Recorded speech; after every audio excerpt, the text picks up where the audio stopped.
You are listening to the After the Timeout podcast, hosted by Todd Zazadil and Jon Pilicki, two high school head coaches looking to help others spread their passion for the game of basketball.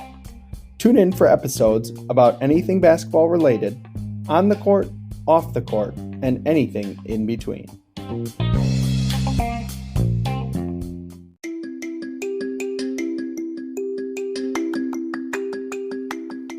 We at the After the Timeout podcast would like to take a full time out to talk about VREPS basketball. Coaches, do you get frustrated by how some players just cannot seem to learn your offensive system? Are you spending countless hours teaching your offensive system to your team just for them to forget by the next practice? You should check out VREPS. VREPS was founded by basketball players and coaches to create tools that make learning plays easily a reality. VREPS allows coaches to turn their 2D playbook into a 3D interactive video game that players can watch on any mobile device on their own time.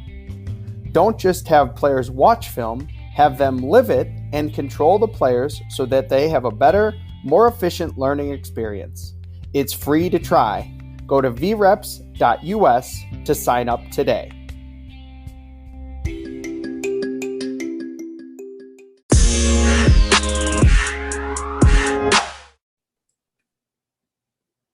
All right, on today's episode, we are joined by Oliver Wiseman, head women's basketball coach at Benedictine University. Coach, first of all, how you doing? Thanks for joining us. Oh, man, I'm good. Really appreciate it. Been looking forward to this for about a month now, ever since you reached out. So I'm pumped.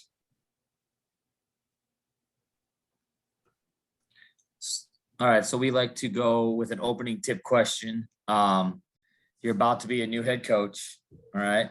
You know, when you're assistant coach, you kind of just wear what the head coach says, right? So now I want you to take us through your sideline apparel. Are you going to be like a fancy suit and tie guy and dress shoes, or are you going to go like, you know, the shoe game and polo and pullovers and all that? What's your style? Yeah. So you're not the first person to ask me this question. As an assistant, I pretty much, you know, like you said, you do what the head coach kind of wants. So I was almost always like suit and tie.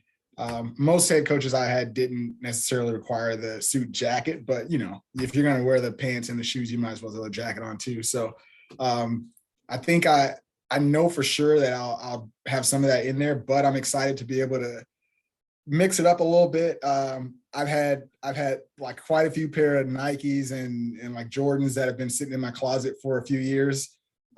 Because at Lindenwood, you know, we were Under Armour. So I'm kind of excited to be able to pull some of those out too. So I'll mix it up, have some of those days where you can just throw on some, you know, some J's, maybe, you know, some Zoom, something like that, but probably mix it up. I'll say 60% suit and tie, and then 40%, you know, you got to get a little swaggy.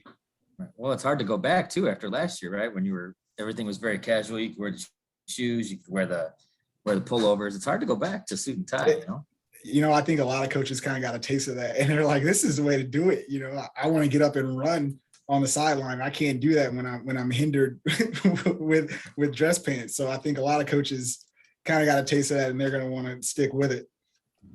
All right, so then I got to follow up before we move on to our serious topics of the day, or the more serious. Favorite pair of, like, whether it's Jordans or favorite brand of just gym shoes, or like a favorite pair. I'm a shoe guy. I know Todd likes his shoes and his hats. So you got a favorite? Yeah. So my favorite pair of J's is it's a Jordan 14s, the 14s.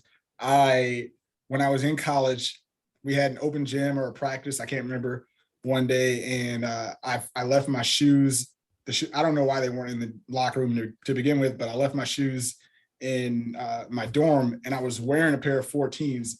And up until that point, like, I always wore high top shoes and everything. But I was like, I got to practice in these today. Practicing them, it was the best feeling I've ever had in my life. That day forward, I was like, that's my shoe right there. That's the one. Are those the ones that are like blue and white or red and white? Oh, they got every color now. Mine were black and white. Okay. but yeah, I practiced in them one time, and I was like, I'm never going back. I feel like we're in an episode with Mike Neighbors. We could go off on shoes just for the next hour. So, but let's get into some of the questions for you. So, obviously, you were an assistant at the Division II level for a long time, and I think so many times, a lot of coaches will be like, okay, well, I know what D1 does, I know what D3 does, and then there's that D2 in the middle. So, we kind of wanted to just hit on D2 with you for a little bit. So, when you're recruiting for a D2 level school, first of all, how do you kind of go about deciding on the athletes? Do you kind of aim for some of those D1 recruits that maybe don't get those D1 offers? Do you look for, some kind of in between? So kind of just take us through going about that D2 recruiting process. Yeah. Well, I think every D2 conference, especially D2, every coach in the conference probably, they're going to say, hey, we feel like our conference is, the best in the country or top 2 or 3. And so I came from the GLVC, and it's a pretty competitive conference. So to be honest, for the most part, if you're going to be successful in that conference, you're going to be getting kids that are skilled enough or good enough to, quote unquote, play at a higher level. So those are, for the most part, those are the kids you're trying to go after. I'd say a lot of times you might want to take a kid who has a little bit more of the athleticism and might be lacking a little bit more with the skill. And you're thinking that by the time you develop the skill, now they're a complete player and they may be 1-2 years into playing for you. And now they look like, man, how did they ever get that kid? It's funny you say that because when we had Ryan McCarthy on from Alaska Anchorage, he said something to us very similar about recruits. I'd rather recruit the athlete and make him a basketball player than recruit the basketball player and make him an athlete. Yeah, there's just those things that you can't teach, and so if you feel like you're a pretty good developer as a coach, you'd rather take the one with the speed, athleticism, that sort of thing that you can't necessarily bring out of them yourself. As long as they have, the basics are what you need from a basketball standpoint, you got to think that over time you can develop that, especially if you're willing to make sure, they get the reps outside of the playing season and even inside the playing season. If you take a kid who's got a ton of skill, that's great. You can even improve their skill, but if they're slow, they're probably going to be slow when they graduate too. All right. So this is a multi question here. So you're came in new to the program. You're continuing to build on what they already done. First and foremost, you got to put your stamp on it a little bit and blend with what happened before. What are you doing first? What's the first things when you got that job? What are the first things you did to kind of start building those relationships and building your program how you want it? Yeah, well, I started mid-July, so I started like right in the middle of recruiting, yep. Which was tougher.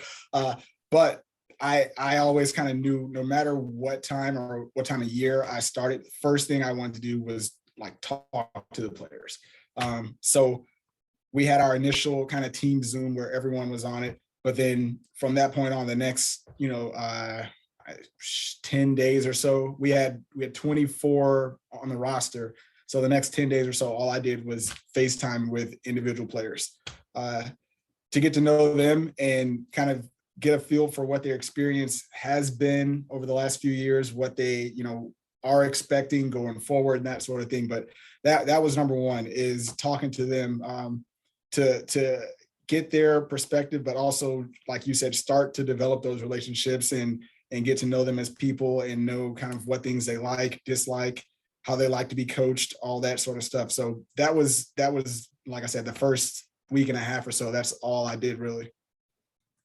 All right. So then let's go into the next step. What you have to do, with administration, the AD and the presidents and all that, as far as, okay, this is kind of the things we want to do. This is how we're going to market ourselves. So what are some of those things that, because everybody thinks, oh yeah, I just go in and coach, but then they realize when you're head coach, you got to take that step over, and those are a big factor. So what are some of those things you had to, kind of go through, and that process as well? Yeah. Well, my AD was really, really helpful. He allowed me to kind of take my time transitioning into the job because I had to relocate and all that stuff too. And we also have, at this point, she's going on 6 months old. So at that time she was, 3-4 months old. So we're doing all that, and like, I'm not getting any sleep, and we're also trying to sell a house and this and that. So he actually really let me ease into things. So I talked to him, once or twice a week, and he would just kind of give me little bits. Hey, make sure, you start doing this. Make sure, this is probably a time where you can start to look at the schedule and see what might need to be filled. So he was able to just kind of give me piece by piece, little things to work on here and there, as opposed to, hey, here's a laundry list of things you got to get done or get situated. I actually have been really, really fortunate because there's an assistant who was here from the previous staff, and she's still here now. She played here, and she's been around forever. And she's just been really good because she knows how everything has worked in the past, what previous coaches have done, what things maybe didn't work. And so she's been really, really helpful. To the point where, like, when it was time for us to figure out our practice schedules and things like that, she had already gotten all the girls' schedules and lined them up and was able to tell me, Coach, these are the windows that it looks like we'll be able to practice.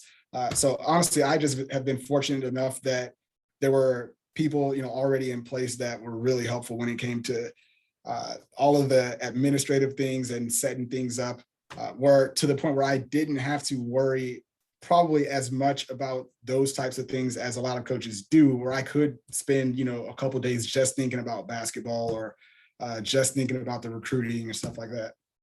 All right. Well, so let's get into that next step then. I believe you just hired a new assistant, right? I think she was GA from Lindenwood, maybe. If I saw right. She played at Lindenwood. Okay. She was a GA at William Woods. Okay. Yeah. NAIA school in Missouri. Okay. So I apologize. I read that wrong, but I saw you tweet out about it. But let's go in the recruiting aspect, right? Because you said you got hired in the middle of recruiting. So going forward here and starting there, what are you doing to market your program, recruiting, and then, kind of establish how Benedictine women's basketball is going to be, under you?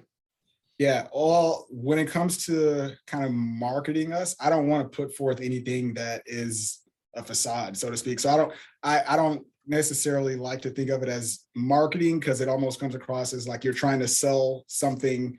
It's like trying to sell a used car, and you're making it seem like it's better than what it really is. So from that standpoint, I really just want us to be as genuine as possible. So, whether it's like social media presence and stuff like that, like anything I tweet that's probably the crazy thought that was actually in my head at the time. It's not something that, we're putting out because we think is going to look good, or that sort of thing. So we really want the program to be able to speak for itself. We think the school speaks for itself too. So we want to give our current players a great experience. I think, especially in the basketball world, everybody knows each other, people talk. So if you're doing a good job and you're going about things the right way, in-house, your players are going to tell their AAU coaches about the experience that they're having. They're going to tell their high school coaches.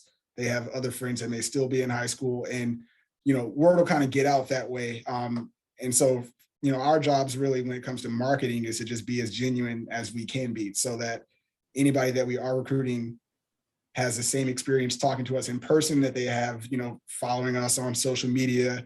And that should be the same experience that our players are having with us every day in practices and any other team, functions and events. So before we go on, I just wanted to hit, Todd and I have obviously both taken over high school programs, and, when you take over as a head coach, there's always a few things you're like, wow, I never really thought a head coach would have to do X, Y, Z. Has there been anything so far that you've experienced that you're like, I didn't know I would have to worry about that, or I never thought about that? To be honest with you, that hasn't come up for me a ton, but I honestly think it's because I was fortunate enough to work for head coaches that gave me, duties and responsibilities that maybe assistants wouldn't normally have. So I got to do at, a few places, I got to do a lot of things that some head coaches are probably handling and assistants never really touch until they become head coaches. One example would be like, paying officials. Not many assistants probably do that, but I was fortunate enough to do that like last year at Lindenwood. So we got an email in the first couple of weeks that I had the job here, and it was about the new structure or how they were going to do things when it came to paying officials. And I thought to myself, oh, well, feel pretty good that, I just did that. So it doesn't seem like crazy to me. But there have been a few things that I probably knew that head coaches had to do and just had forgotten. And so, like I said, so it comes up and it's like, oh yeah, I guess I am in charge of that now. Like I can't just assume someone else has that. I'm sure there'll be something down the line where you're like, never really thought about that. So, oh yeah, I'm sure it'll come up. It's not a deal where I'm like, oh, I know everything. I'm sure it's going to happen. I've been lucky enough that it hadn't happened yet. So Todd and I, we like to talk about other things, maybe not necessarily on the court things, just that coaches are involved with, we saw that you're a member of the Diversity and Inclusion Committee for the GLVC and the Athletic Council for the Inclusive easy for me to say, Excellence Task for Force at Lindenwood. So kind of take us through, what both of those things were, kind of what the goals were, your involvement, and kind of what you guys were striving to do. Yeah, I think the big thing was just kind of building on the momentum that was taking place really around the country at the time when it came to there being more recognition for some of the social and racial injustices that are, present in our country. So it's just kind of wanting to build on that momentum and not have your 1-2 tweets about how you support whatever cause and then nobody hear anything from you about it for the next 2 years. So I think both of those committees and task forces, that was the general purpose is to, hey, let's take this and let's see if we can gain some momentum with this and actually let it spearhead some efforts that can last, long past this wave. So both of them actually were structured pretty similarly where we kind of divided into subgroups within the committee. So, there might be a group of 3 to 4 that are a little more focused on promotions and social media presence, whether it be like for the conference or for, in Lindenwood's case, for, our athletic department. Then another couple are focused more on trying to provide opportunities or ways for student athletes to be more involved in athletics after they graduate, if especially those that may want to pursue careers, in athletics. Other subgroups might be more concerned with hiring processes and evaluating current hiring processes and also coming up with recommendations for ways to improve it, ways to increase the amount of diversity, in athletics and in, athletic staffs and, within our conference and inside our like conference headquarters and those places too. So let's go now. You're looking at your team. They've been a really tremendous program. They've gone to the NCAA tournament. They've had success. Obviously last year's outlier year of everything, but right, you obviously did your homework on looking at it, before you go in, like any coach would do, right? But so how are you now going about the process of deciding how to blend what they did, X's and O's, and had success, with the kind of things that, you're comfortable with as a coach and you like as a coach and the kind of things you want to do? Yeah, it is tough because every assistant coach starts to develop in their head, what their style would be and, offenses and defenses that they like. And, once I'm a head coach, this is what we're going to do. And, but like you said, it's not really about you. It's about what's going to be best, especially when you're coming into a situation with a team that has been successful as this team has been.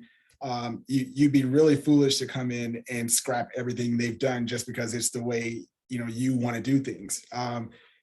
Even if you do have what you like and you want to get to it, you probably don't want to go cold turkey. You probably want to ease into it over the course of, a season or two. So for me, in general, my philosophy is you should have your system that you recruit to, so to speak, and what you do year in and year out. You don't want to change things up every year, but I think your system itself should be flexible enough that different players can fit into it. And so from that standpoint, a lot of the things that I like to do, they kind of already had aspects of that they have been comfortable doing and that they've done over the years. So it's more about tweaking things where, okay, this is what I wanted to do, but their personnel is a little different. So maybe we should have, the 5 trail or the 5 do this part of it, to kind of blend, oh, hey, they were really, really good with ball screen situations, especially, when their 5 was able to pop and then kind of make a read on how the defense helped and rotate it over. So how can we take what I like to do and how can we add that wrinkle in or give ourselves some situations in which they can use those skills that they've probably worked on for years, as opposed to letting those things go to waste. All right. So next question is at the D3 level, right now, how do you go about starting to put those ideas in, right? Because there's not that contact time, right? There's not as much contact time as other places. So how do you go about, hey, you guys did this well, but can we tweak it to this? Is it video? Is it, what kind of things are you doing that way? So here's the thing with Division III is you really can't have those conversations even until you start practice on October 15th. No, you're right. You're right. So it is really hard. One thing that I tried to do in my conversations with them initially was see what materials or things they've been given over the summer as far as like workout package and things like that. And from finding those things out, I was able to create something myself and be able to tell them, hey, this is what our workout package is going to look like now. So these are some of the things that are probably going to be prevalent in our offense, or these are some of the ways you should probably be working yourself out, over the summer. Right, these concepts and these skills. Right, these are some concepts. Right. And so that was one thing I did for sure, because that, that's the way that you legally can kind of sort of introduce those things. I got you. Outside of that, just a lot of talking, and that's why, like I said, I've been so fortunate that there's an assistant who's been here for a while, because I was able to talk to her and pick her brain about things that they are probably going to need more work on in this system, things that they probably don't need to work on because they're used to doing that. And so I was able to talk to her a bit so that come October 15th, we'll be ready and we can have those conversations a lot more. When that day comes, we'll probably watch film a lot more than we will in subsequent years, because we'll be watching film to show exactly what it is. Whereas, in a couple of years from now, they'll be able to just draw on their own memories. So now let's kind of build on that and let's kind of build into that practice time. I coach on the D3 level as an assistant. So, I do know that, once that October 15th date hits and you're like, okay, well, here we go. We haven't seen each other in a while, but now let's get to work.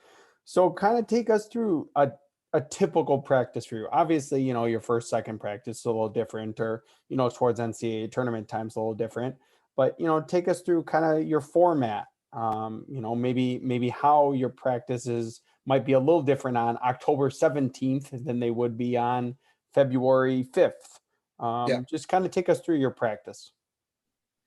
I think that you should have, we'll say 2 to 3 things that are just staples in your program that are present in your practices on day 1, and they're present in your practice on day 101. So for us, like, I'm really big on skill development and getting reps and getting shots up, regardless of the level, whether it's D3, D2, NAIA D1. I think that is often, really overlooked.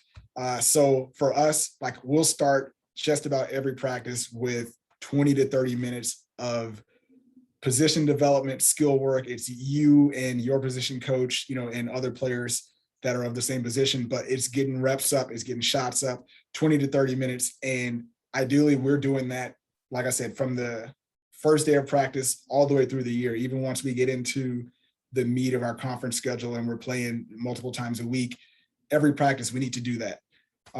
So that's one thing for sure. In terms of how practices kind of change as the year goes on, obviously you start the year off, you're putting all your stuff in, and you have your probably a lot more breakdown drills and things like that, because you're learning the offense, you're learning the defense and those sorts of things. So I wouldn't say that we'll be any different when it comes to that. I'm really big on trying to be as efficient as possible in practices. So I like drills. I like disadvantage drills a lot because offensively, the game starts once you have an advantage, whether you're on offense or defense. Once someone has an advantage, that's when the actual game starts. That's when you have to try to figure things out. And that's when you're either going to score or get the stop. So I like disadvantage drills where it may be 5-on-4 offensively. You have an advantage for a bit, but you have to be able to capitalize on it and make 2 to 3 good passes, hitting people in shooting pockets and so forth, that you can capitalize on the brief advantage that you have in a game. Like I said, it doesn't really start until somebody beats somebody off of a dribble or a bad closeout. And then from that point, you have a short window where it's 5-on-4 and you need to make something happen. Conversely, defensively, same thing. It's going to be very rare that you have many possessions where it's your 5 stay in front of their 5 for the entire possession. So it's really more about what are you doing whenever one of your teammates does get beat or whenever you get beat. How are we reacting, and how are we, rotating and scrambling out? So disadvantage drills are really big for me, especially early in the year.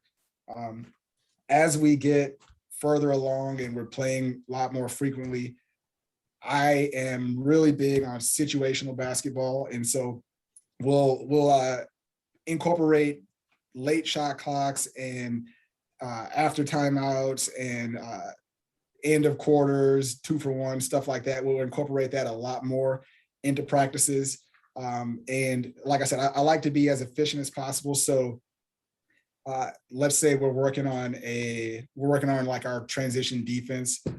We'll probably start it with 12 seconds on the shot clock for the offense. So they can work on that late shot clock situation too. But then right after that, that's when we actually get into the transition trip, as opposed to let's start U5 on the baseline. Let's start U5 at the free throw line, one person touch. You know what I mean? So trying to kill as many birds with as few stones as possible, while also, not biting off more than we can chew. I'm trying to see how many different metaphors, and that's not the word I want. What's it? Not a metaphor, cliches. I'm trying to see how many different cliches I can fit. We're getting cliches in the episode, guys. There you go. All right, so I have a little bit of follow-up that just sparked me. It's kind of off the practice topic, but you talked about late game or late clock stuff. And obviously, I think in Illinois, shot clock's coming in high school basketball as well. John and I are both big proponents of the shot clock. Like, we would love it right now, because I'm more of a defensive-minded coach, and I could do all kinds of crazy stuff to you with shot clock, right, at the high school level. But and I just want to play fast, so that's fine. I don't need a shot clock. Right. So I'm kind of dovetailing off, but I think it's an interesting concept here. What are some of the things you like to do, in that red situation, right? Maybe use red, maybe use a different term, but a lot of times you hear red. End of the shot clock, maybe end of quarters, things like that. Okay, so here's a deal, because like I'm new to the conference, so if anyone listens, I'm kind of already giving away. Okay, I got you. I got you. No, it's fine. People will see it on film anyway. But no, we have a really, really good 5 player here right now, and she's a phenomenal passer. So I have some. Really, yeah, you know her or know of her? Yeah. So it works perfectly because I had a couple ideas where you kind of bring the 5 into like the nail or top of the key, and you have a lot of cutters off of her, or like it's not technically a split cut because she's not in the post, but split cuts that you'd see from like the Warriors a lot. And like I said, she can really pass it, but she can also shoot it. So when she steps out that way, they're going to have to bring their 5 out to actually guard her. And when that happens, the paint's open a lot and she can thread the needle. So getting the ball to the 5 a lot in the middle of the floor, and putting her in situations where she can just make reads and make plays. Obviously, everyone kind of does some ball screen stuff and handoffs. The other thing I like in those situations is a lot of pistol action.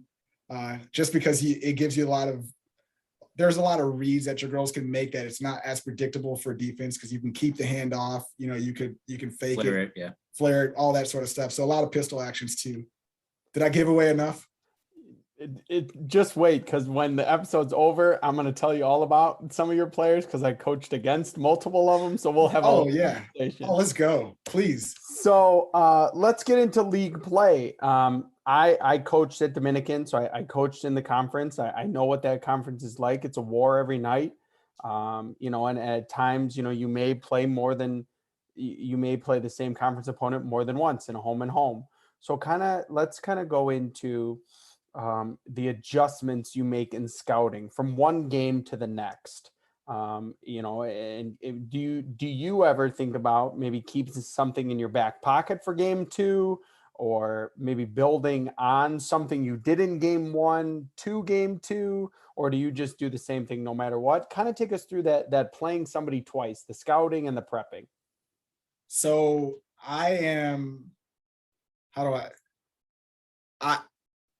I'm very much in favor of what you said, kind of keeping stuff in your pocket. But because I know that about myself, I'm also like constantly thinking to myself, don't overthink this. Like, don't have a play that you're sitting on for 12 games and you try to pull it out, in game 13, you know what Absolutely. I mean? So trying to find that balance, but there's definitely some of that.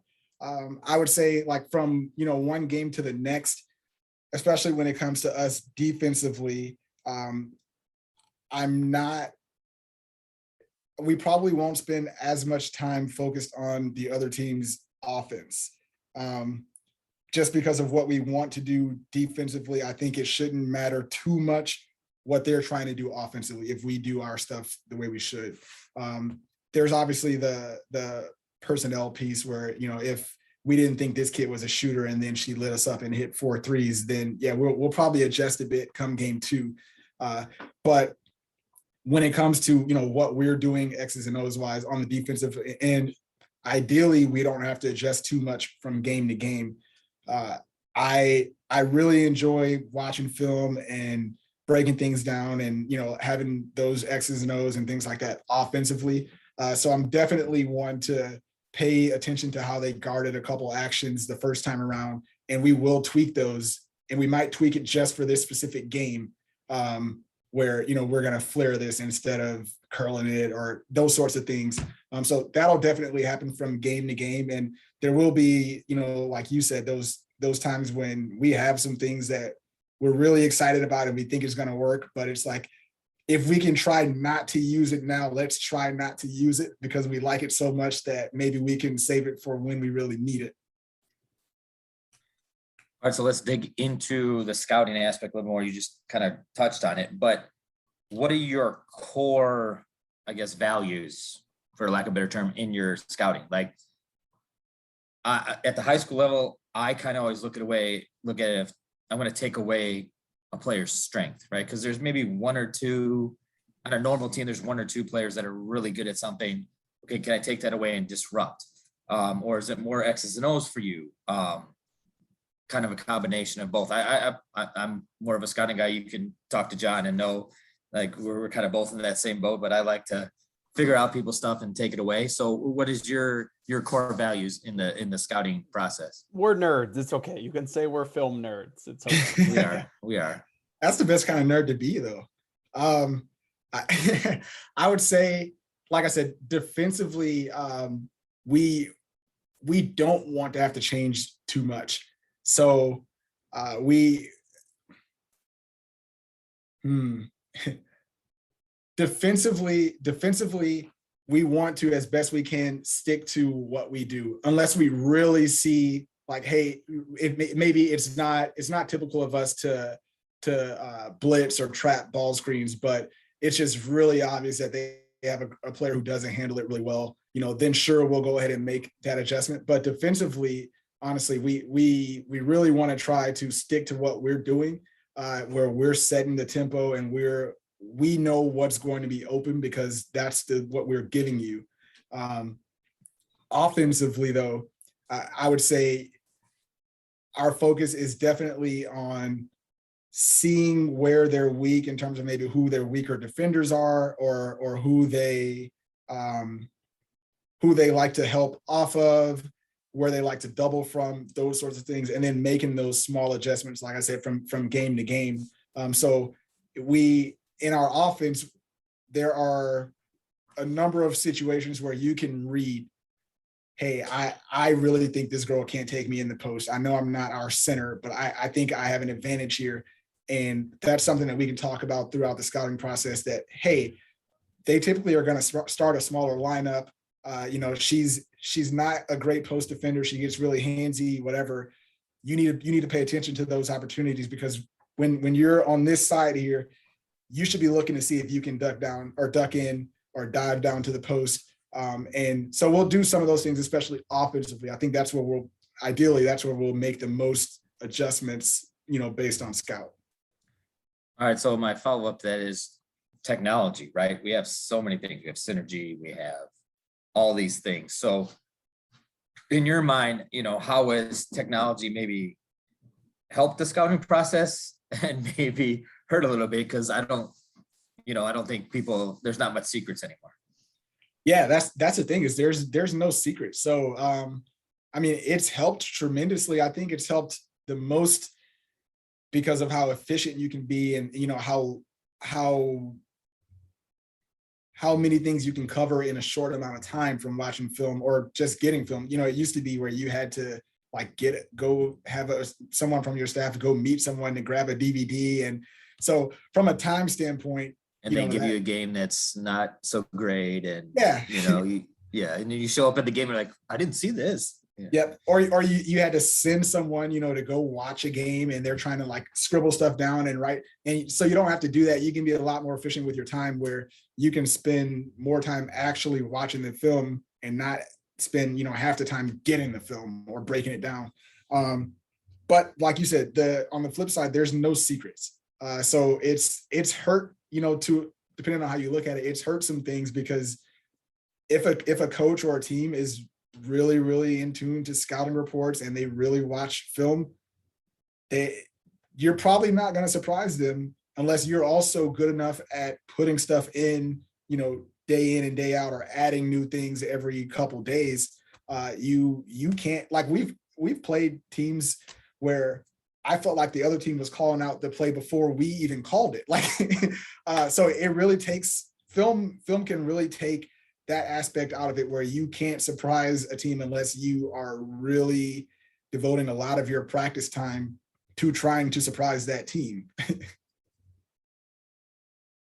So we like to finish with these two segments. The first one is a 30-second timeout. Half the time we have guests tell us that they're like, we don't know what we were going to talk about during this segment, but this is where we open the floor to you. You can talk about whatever you want. You can talk about your program. You can talk about your journey. You can talk about something you're passionate about. It doesn't have to be basketball related. It can be anything, an outside organization you're involved with, a story, a unique topic, anything you want. The floor is yours. Yeah. So there's an organization or a movement, if you will, called Scouting and Scavenging. And basically there's a guy who worked for the Bucks, and he came up with this idea to get coaches and professionals to gather their unused toiletries when they go on the road, whether it's recruiting or through team travel and things like that, and gather their toiletries for a season, and donate those to local shelters or things like that. And so it's called Scouting and Scavenging. I was pretty excited about it last year, and a lot of, teams travel situations didn't really happen because of COVID and everything, and you didn't spend as many nights in hotels and this and that. So I wasn't able to be a part of it last year, but definitely something that I want to do this year. So it's called Scouting and Scavenging. And like I said, the basic idea is you have your team or other members of your athletics department gather all those things, their soap and shampoo and toilet paper, and gather those things throughout the year. And then at the end of the year, find a local shelter to donate them to. So it's really easy for people to join, because you don't have to send them to any specific place. Just find one local or near you and, send stuff to them. But one thing I found out through this is that like people that are on food stamps can't use those to buy toiletries. So it actually really helps a ton, and it goes a long way, because those are things that they would, have to pay cash for. If you are interested, you can look on Twitter, it's at Scout Scavenge, or on Instagram, it'd be at Scouting and Scavenging. But yeah, it's pretty cool. I'm really excited for us to do it, and I'm going to see how many other teams I can get in our department to do it too. All right, so listeners, Scout Savage on Twitter. Please look it up, Scout Savage. Scavenge. Sorry. There you go. We will, Coach, we'll definitely tweet that out. And that's a tremendous idea. I mean, it's something so simple that people don't realize. So we will definitely, and maybe just popped in my head, maybe I get my high school team involved in it, and, we'll go somewhere local with us. Yeah. So the last segment we have is quick hitters, just kind of random questions. We're going to throw them at you. Could be basketball related, could not be. First one I have for you, and I think I know this question based on some of your answers, but it might surprise me. Defensive minded or offensive minded coach? I'm actually really curious what you think, because on any given week, my opinion of myself when it comes to this question changes. I was going to think defensive minded. I was too. based on your conversation. But just because I said like we don't want to change up what we do defensively, or what? I don't know. Maybe I should have thought the other way, because you didn't give too much away offensively either. So I don't know. Oh, because I was being secretive. Oh man. Yeah. I honestly go back and forth week to week. I definitely, before I really got into coaching, definitely offensive minded.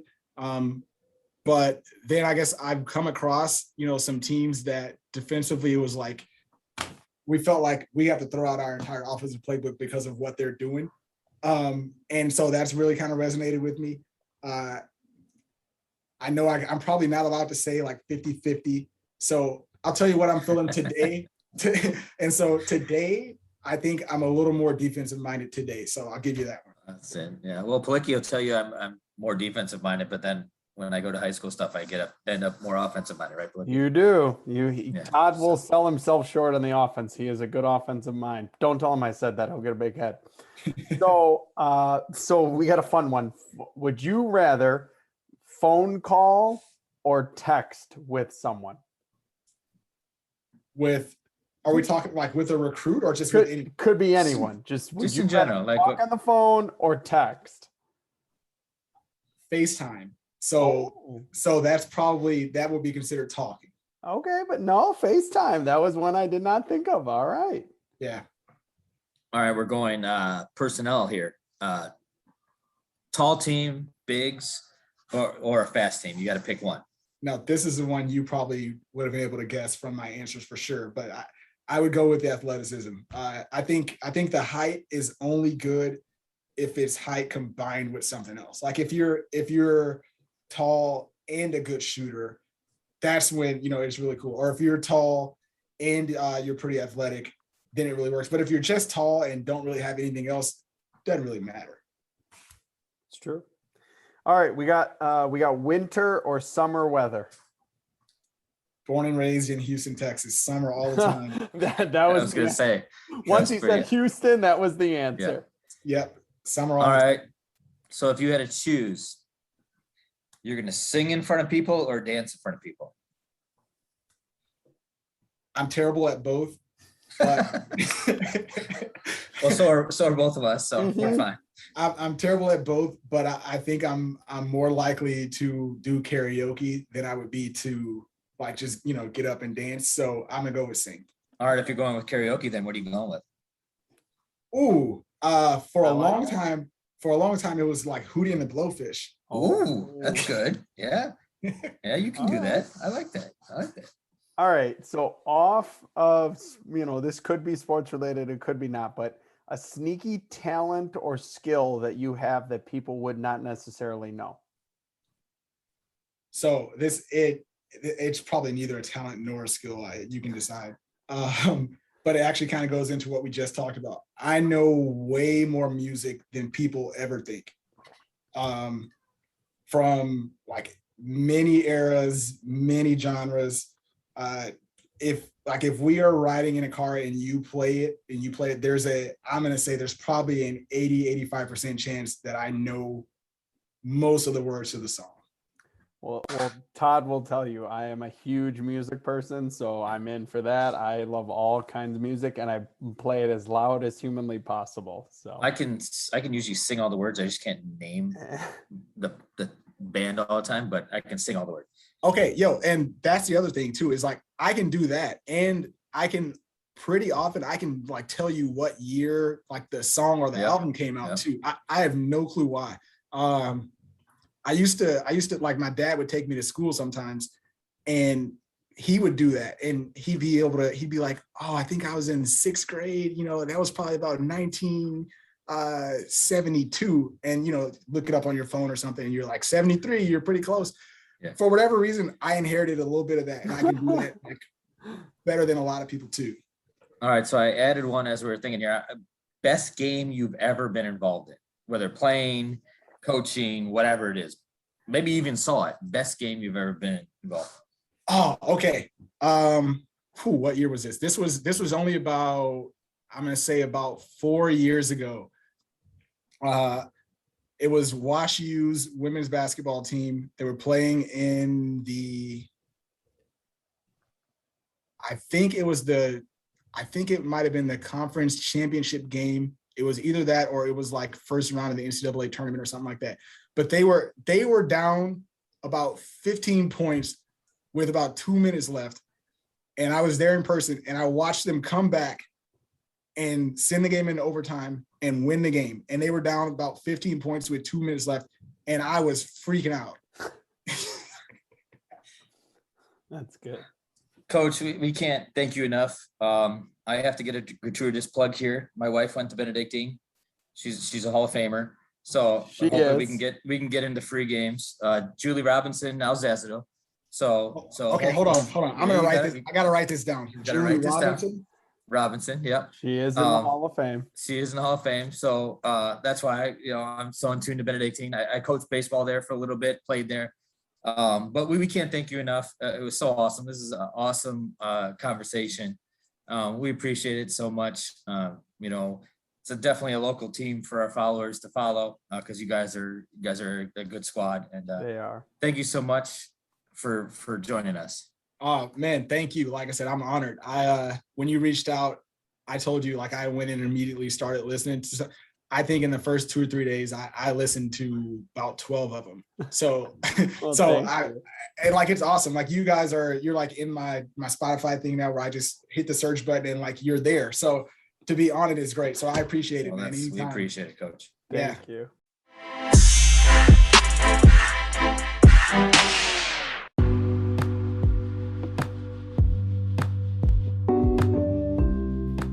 Thank you for listening to another episode of the After the Timeout podcast, hosted by Todd Zazadil and Jon Palicki.